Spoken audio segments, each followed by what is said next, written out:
Virtual assistant na kumikita ng 53,000 pesos per month at habang nagtatrabaho ng nasa bahay lang. At higit sa lahat, meron pang 13-month pay, paid holidays, at health insurance. Hello guys! Welcome back to my channel. This is VA Daddy Yans, and for today's video, we will talk about another work from home job. Kaya naman make sure na tapusin mo ang video na ito para malaman mo kung paano ka mag-a-apply.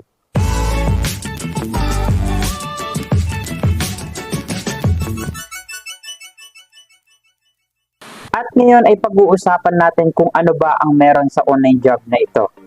Sabi pa dito, be part of our growing company that helps home service business owners by hiring great virtual assistants. In short, ang ating magiging kliyente dito ay mga business owners na nagtatrabaho sa kanilang mga bahay o kanilang mga office.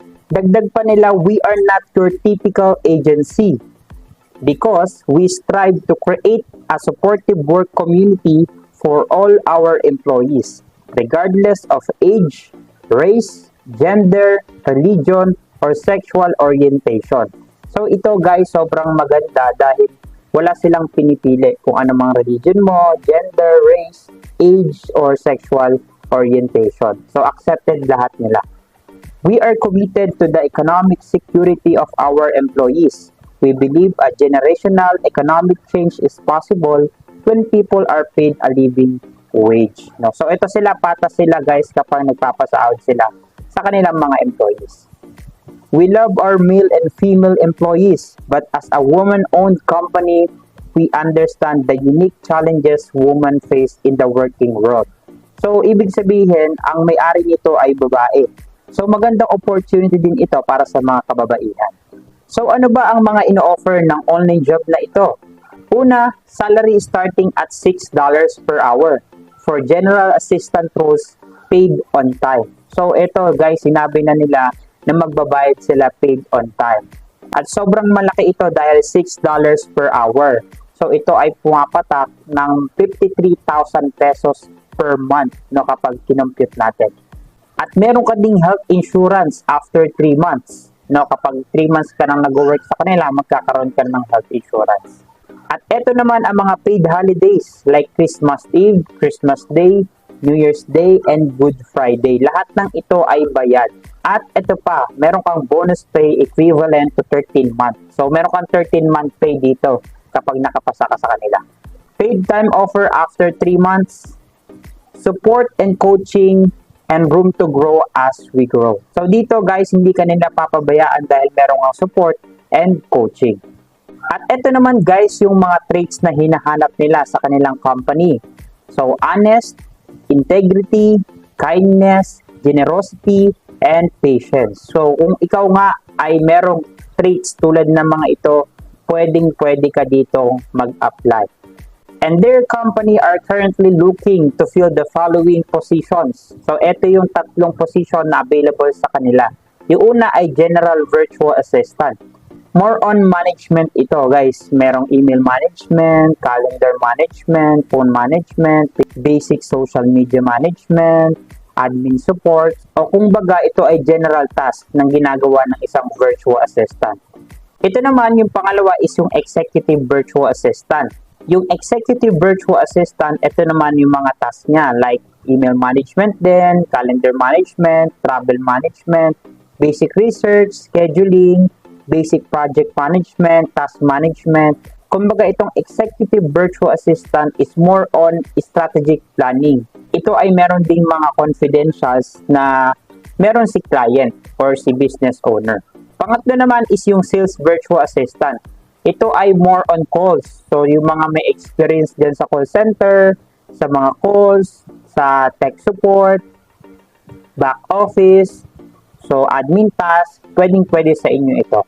Now, for now, we will talk about General Virtual Assistant. Kasi ito lang yung nabanggit na they are offering $6 per hour.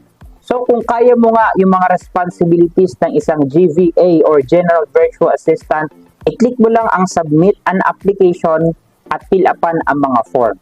Welcome sa Home Service VA Application Form. Ito yung name ng company nila guys, Home Service VA. Sabi dito, VA experience is a plus but not required. So, ibig sabihin, okay lang sa mga beginner or wala kang experience. And plus points lang, bonus kapag meron kang experience. But again, open sila sa mga walang experience. Sabi dito, home service BA is always on the lookout for talented Filipino BAs like you. So, yung madalas nilang hinahire ay mga Filipino BA. Sabi pa dito, through our process, we want to test your ability to read, understand, and follow instructions. So, magkakaroon dito ng test para i-test yung inyong ability kung makakapasok ba kayo sa company na ito. So, dapat natin seryosohin at galingan para tayo ay makapasok sa company na ito. Para ma-fill upan mo yung mga information dito sa application form ng Home Service BA, i-click mo lang ang link sa description ng video na ito. Sagutan mo lang yung mga basic information. About naman sa address information, ilagay mo lang kung saan ka nakatira. At sa technical requirements naman, your own hardware, personal computer, or laptop in good working condition. So, hindi nila ipoprovide yung computer or laptop. So, dapat ikaw ang magpo-provide. Reliable internet connection, backup internet connection, and noise cancelling headphones. So, sama nyo na din yung webcam kasi wala naman nabanggit sa kanila. At sa last part ng application form, i-upload mo lang yung picture, yung resume, at ito yung sinasabi nilang certificate or test na kailangan mong i-take. So, i-copy nyo lang yung link dito and then paste nyo sa inyong tab at sagutan. At magkakaroon na kayo ng certificate after nung test na iyon. No, hindi siya yung certificate na nagkakaroon ng training, then after nun, 3 months or 1 month, magkakaroon ka ng certificate. Hindi yon guys.